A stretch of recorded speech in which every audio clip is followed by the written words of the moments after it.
It is Friday. He is Jalen Rose. I'm David Jacoby. We are Jalen and Jacoby. What is it that we do? We get the people. They want. What a game last night in Brooklyn. Giannis and the Bucks headed to the borough. And we had a classic matchup between KD and Giannis. And it was that man, Giannis, who came out on top. Jalen Anthony Rose. Did he make you reconsider who's going to come out of the East? Did he make you reconsider who should be the MVP with what he's done in the last week? That noise you hear, that beep, beep, beep, are all of the people bagging up me saying that that's the best player in basketball. And by the way, he's 5-0. His last handful of times playing against KD for whatever that's worth. Now, Jacoby, normally a guy that's won Defensive Player of the Year isn't in the conversation for the scoring title. That's Giannis. Oh, by the way, he's the reigning Finals MVP.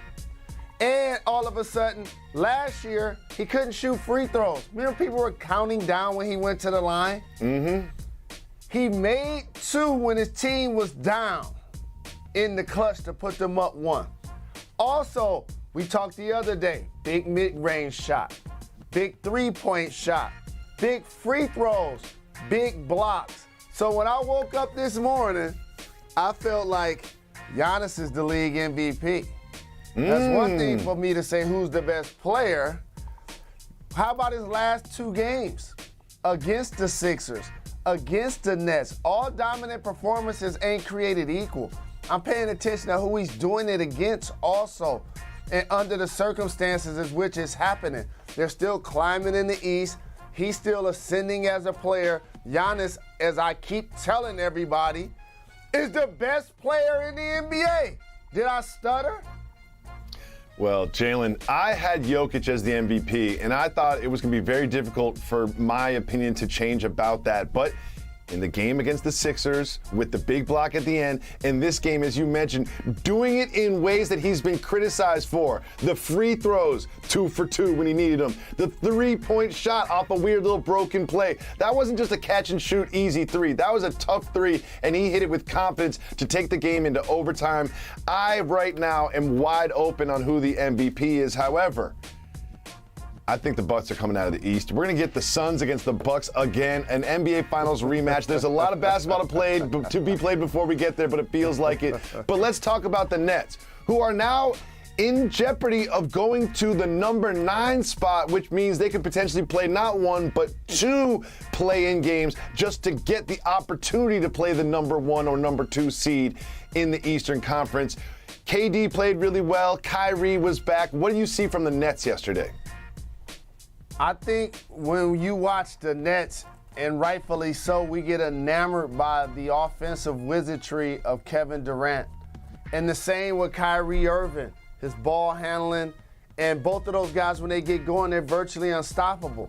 But each of those moments I keep pointing back to that become high-lit moments, like Kyrie's birthday, and they get acknowledged that he's going to be able to return. They lost that game to Memphis. In Kyrie's return, first home game this year against the Hornets, they lost that game.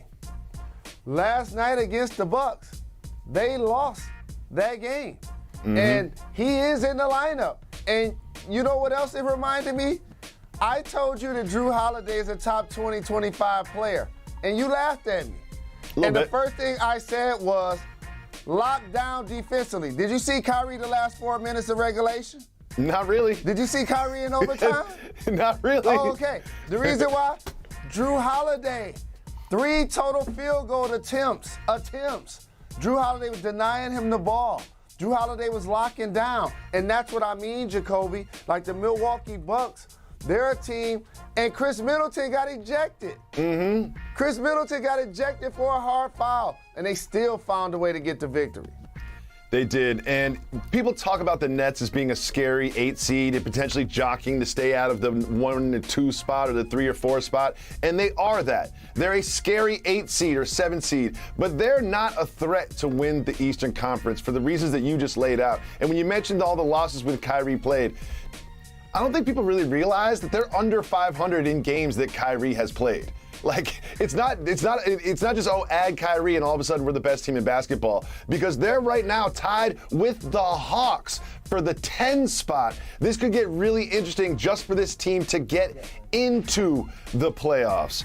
And Jalen, it was a great night for Giannis. He changed my opinion about the MVP. He solidified my opinion that the Bucks are going to come out of the East, but he also did something else. He passed Kareem Abdul-Jabbar on the all-time scoring list for the Bucks.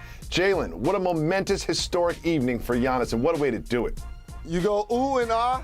When I jump in my car, like Uncle Chuck D said, people treat me like Kareem Abdul-Jabbar. Now I want you guys to also pay attention to something.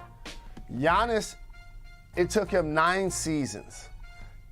Kareem Abdul-Jabbar, 6 seasons. But the beauty is that when they won the championship this past year, that the Big O and Kareem Abdul-Jabbar got a chance to sit courtside and watch him get it done.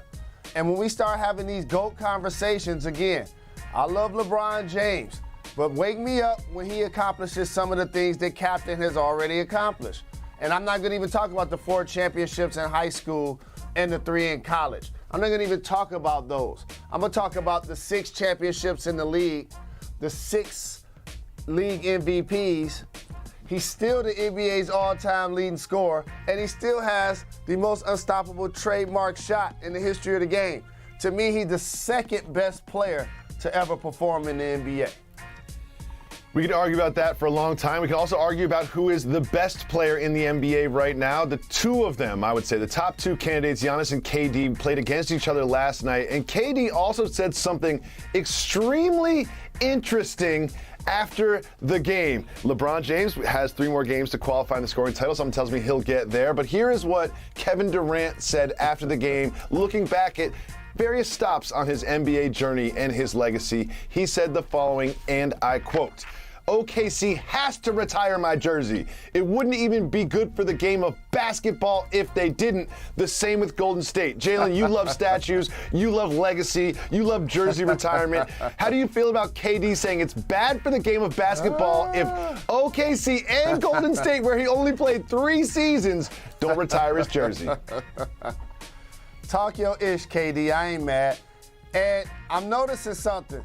Like I said, as the league has had a changing of the guard, and Kevin Durant, because of injury, is not a part of the MVP conversation, and Kevin Durant and LeBron James, you just said it, are in the championship race, they now have to be in reflection mode. That's what you're seeing right now. And absolutely, OKC is going to retire his number. He won MVP with them. Yes, the Golden State Warriors should retire his number because he won back-to-back finals MVPs with them. But if you notice, he's looking in the rearview mirror instead of at the windshield. And why is that? It's because he sees what you just said. Likely bringing back Kyrie Irving full-time doesn't mean they're going to win the East. And I heard you say that for the first time. And a lot of people going to be saying that. Also, like I've been telling you, if they don't have Ben Simmons playing at an all-star level, they will be a glorified first-round exit. That's what I see, Jacoby. And this is what I've been saying about the Nets for it seems like half a decade. Next season, when they're healthy, they'll be a threat. It seems like I've been saying that for at least 4 or 5 seasons. Oh, next season, when they're 100%, they're going to be a threat. But this season, this Nets team, regardless of what happened last night, is not a threat to come out of the East. Jalen, it is time for one of our signature segments, a very